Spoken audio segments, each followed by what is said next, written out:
सहूलत दी है। बहुत से ये जो आजकल ये दुनिया किधर पहुंच गई है, लोग मून पे पहुंच रहे हैं, लेकिन हमें इंटरनेट की सहूलत अवेलेबल नहीं है।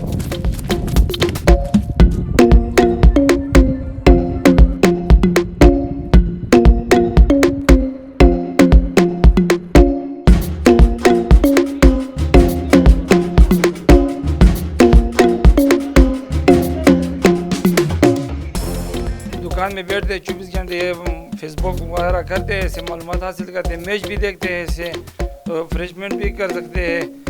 और हमारे और यूएई, दुबई में, सऊदीया में हमारे बहुत रिश्तेदार हैं, उससे भी आप कर सकते हैं।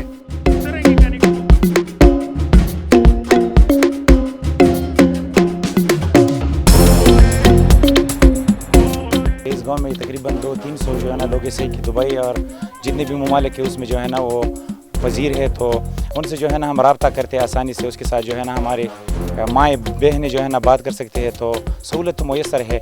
और हुकूमत अगर ये सहूलत है घर में ये मैसर करे तो हम उसका शुक्रिया अदा करेंगे।